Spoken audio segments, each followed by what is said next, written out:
Welcome to another episode of Boom and Bust. I'm your host, Tony Clement. I am here at the News Forum where all voices matter. It's our pleasure to have Yves Giroux back as a returning guest. He is the Parliamentary Budget Officer of Canada, and there are lots to talk about. Welcome back, Yves. My pleasure. I guess the first question is, what can you tell us about the state of Canada's finances currently?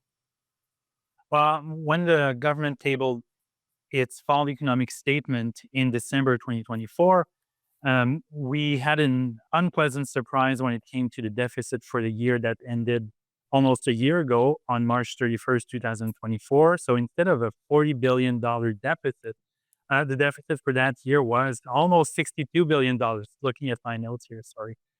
So that was an upward revision to the deficit of more than $20 billion, which took many people by surprise, including ourselves, because even though we had anticipated an upward revision to the deficit, we did not anticipate a revision of that magnitude. That, as well as going forward, the government continues to expect higher deficits, notably something in the vicinity of $48 billion for the current fiscal year, with a slightly decreasing path for the deficit until 2029, 2030. But what was surprising in the fall economic statement is the revision upwards to many of the spending items. So all that to say, deficits for the several years to come.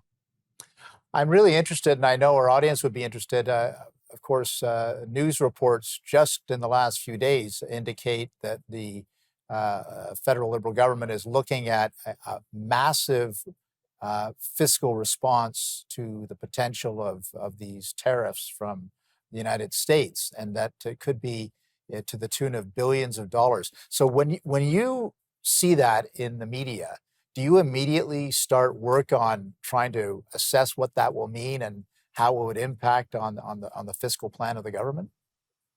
Well, it's difficult to start working on numbers that are just seem to be leaked or maybe even trial balloons or measures that may not even be necessary.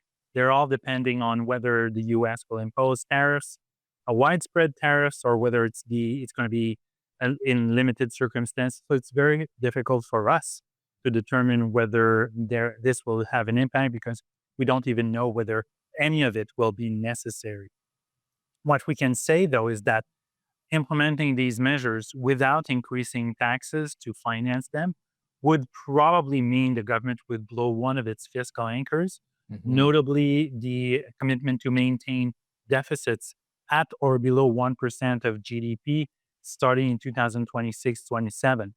And based on the fall economic statement that was released last month, it's already very tight. So there's not that much room for maneuver. And there's another commitment that goes with that, and that's to continue to decrease the debt to GDP ratio. So if the government was to implement measures that would be massively supporting sectors of the economy, presumably with billions of dollars, then that all commitment would be at risk of being blown or not met. And once we know about the tariffs, and once we know the immediate government response as well, then your office would kick into action on that to analyze the situation? Yes, and we would do that anyways, even in the absence of new government measures, because we regularly update our economic and fiscal projections, and we're scheduled to update our forecast, in March anyways. So if there are measures announced, that'll be timely for us to update our forecast. And even in the absence of these measures, we'd have to do that because we do that twice a year.